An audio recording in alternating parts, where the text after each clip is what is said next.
Let's begin!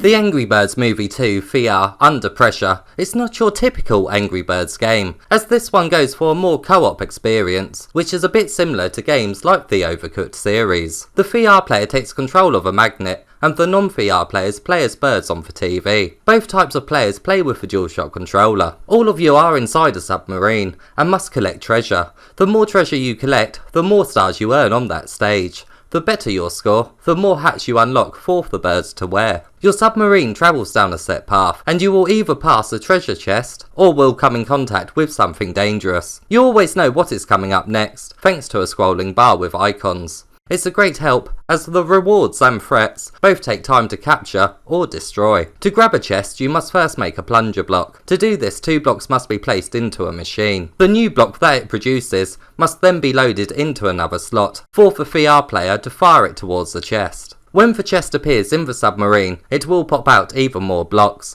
including treasure ones. These must actually be slotted into stands for them to be submitted to your score at the end of each stage. The dangers that are in the way of your submarine come in the form of things such as walls and massive tentacle arms. To clear the path, you must first get dynamite, place it in a machine that transforms it into a missile, and then the VR player once again has to launch it towards the danger. If you either hit a danger, or a TNT crate runs out of time and explodes on deck, some of your treasure will be destroyed, and some of your machines will need to be repaired by the birds, and your overall sub will start to take damage. Too many of these hits, and it's game over. There is a lot of management and coordination required from each player to succeed, especially as both the birds and VR player have advantages and disadvantages. The birds can chuck blocks, which they will need to do now and then, considering obstacles prevent them from moving a block from one area to another. Or the VR player can suck up a block and launch it to another area. The VR player can't pick up explosive types of blocks though, as if they do,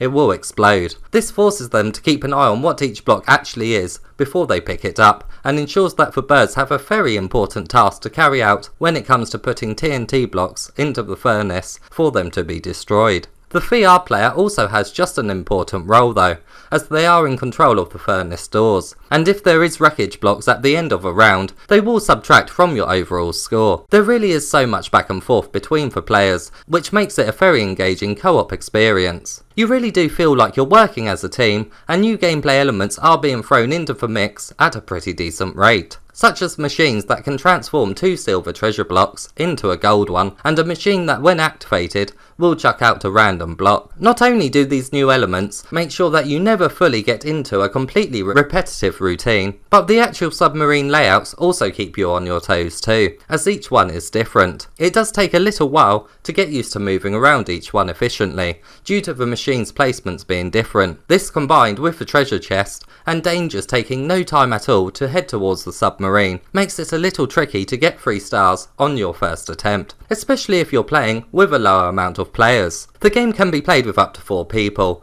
Obviously playing with more people is a lot more fun, and is the way the game is intended to be played. But surprisingly, it's actually quite a fun solo experience too, although quite a lot harder. When playing single player, you are in control of both the magnet and red, but can't control them both at the same time.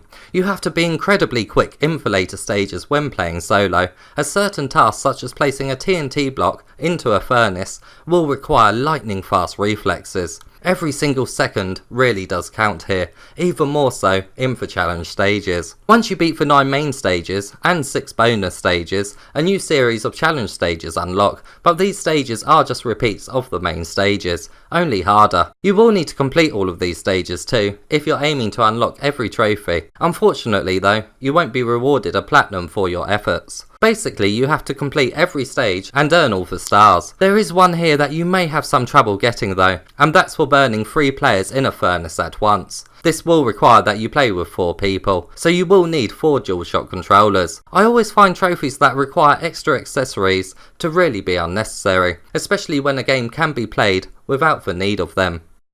This game is a very solid and fun co-op experience overall. Everything looks amazing and interaction here is great. It is one of the best couch co-op VR games currently available, although the price is quite steep for the amount of stages offered. The challenge stages are sort of welcomed, but it's an obvious attempt at filling out the game. This game may not stay true to the Angry Birds formula, but it absolutely achieves what it sets out to do, and that's to offer some entertaining co-op action.